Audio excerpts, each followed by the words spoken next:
चंद्रपूर महानगरपालिका निवडणुकीच्या पार्श्वभूमीवर एकोरी प्रभागात भाजपा युतीच्या उमेदवारांनी प्रचाराला चांगलाच वेग दिला आहे। प्रभागातील विविध वस्त्या आणि चौकात उमेदवार स्वतः उपस्थित राहून मतदारांशी थेट संवाद साधत आहेत। घराघरात जाऊन मतदारांच्या गाठी भेटी घेत विकास कामांचा आढावा मांडत पुढील काळातील विकासाचा आराखडा मांडला जात आहे। या प्रचारादरम्यान नागरिकांच्या समस्या, पाणी पुरवठा, रस्ते, स्वच्छता, आरोग्य सुविधा, स्ट्रीट लाईट आदी विषयांवर मतदारांनी आपली मते मांडली। उमेदवारांनीही प्रत्येक समस्येची दखल घेत निवडून आल्यास प्राधान्याने सोडवण्याचे आश्वासन दिले। प्रचारादरम्यान भाजपा युतीचे पदाधिकारी, कार्यकर्ते मोठ्या संख्येने उपस्थित होते। विशेषतः महिला, युवक आणि ज्येष्ठ नागरिकांशी संवाद साधत शहराच्या सर्वांगीण विकासासाठी भाजपा युतीला पाठिंबा देण्याचे आवाहन करण्यात आले।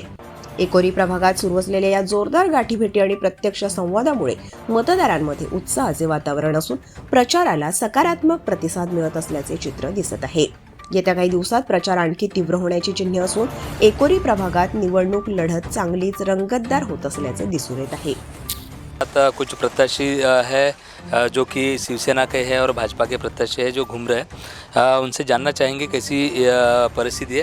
अभी जो चुनाव का बिगुल बज चुका है, प्रचार का माहौल शुरू है, कैसी समस्या है जो आप जैसा प्रभाग में घूम रही है, तो कौन सी चीज़ें जो है आपको समस्या का जो है जो यहाँ के मतदार और नागरिक आपको बता रहे कि ऐसी ऐसी समस्या है, क्या आप चुन के जाने के बाद वो छोड़ाने की कोशिश करेंगे? मैं इस्मत राशिद हुसैन हूँ। यहाँ पे जब मैं इस वार्ड में घूमी हूँ तो यहाँ पे नालियों की और रोड की बहुत परेशानी है।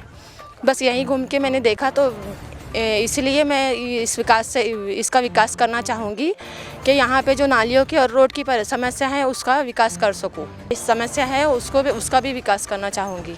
यहाँ पे सबसे स्वच्छ की सुविधा जो है वो ज़्यादा करना चाहूँगी मैं, और जितना मेरे से हो सके उतना मैं करना चाहूँगी, अच्छे से अच्छा। माझं नाव सरिता विकासराव घटे, प्रभाग 10 क्रमांक आहे माझा। मी इथे फिरत असताना मला जाणवलं आहे नाल्या तुडुंब भरलेले आहे आणि ते निघालेले नाही आहे। स्वच्छतेचा फार अभाव आहे, मेडिकल फॅसिलिटी फार कमी आहे। इथे लोकांना आश्वस्त करणारे लोक आहे पण त्यांच्या कुठल्याच डिमांड पूर्ण नाही आहे। अमृत योजना आलेली आहे पण पाण्याची खूप मोठी टंचाई इथे जाणवती आहे आणि खरंच माझ्या प्रभागाला विकासाची खूप आवश्यकता आहे। वार्डामध्ये पहिलं पट्टे देण्याचं काम राहणार, परत प्रधानमंत्री आवास योजनेमधून घरकुलाचं काम राहणार। तिसऱ्या गोष्टी या वार्डामध्ये ज्या नाल्या ओपन आहे या ओपन नाल्यांना बंद करून अंडरग्राउंड करणार, जेणेकरून 3 फुटाचा रोडसुद्धा वाढणार आणि परत इथल्या लोकांना जे गाड्या रस्त्यावर ठेवते हे गाड्या ठेवण्यासाठी सुद्धा जागा होणार आणि रस्ता क्लिअर राहणार लोकांच्या। आता 2 दिवसाच्या आधी आलो होतो, 2 गाड्या आल्याच्या नंतर एका गाडीसाठी दुसऱ्या गाडीसाठी अशा 4 गाड्या आणि 8 गाड्या तिकून ट्रॅफिकचा मुद्दा प्रॉब्लेम आहेच तो खरा, मात्र आता आपण प्रत्यक्षात प्रत्येक प्रभागामध्ये जवळजवळ 4 उमेदवार असतात। कोण उमेदवार आपल्या पाठीशी सोबत आहे?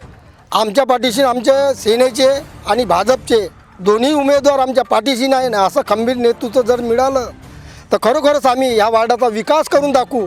जे 40 वर्षामध्ये विकास नाही केला असन समोरच्या पार्टीनी म्हणजे समोरच्या पक्षांनी, तो विकास करून नक्कीच आम्ही दाखवू। आमच्यापाशी 2 आमदार आहे, त्याच्यानंतर पालकमंत्री आमचा आहे। नगर परिषदचा फंड जर आमचा संपला तरी आम्ही त्यांच्या फंडातून खिचून फंड आणून या वार्डाचा विकास करू, नक्कीच करू।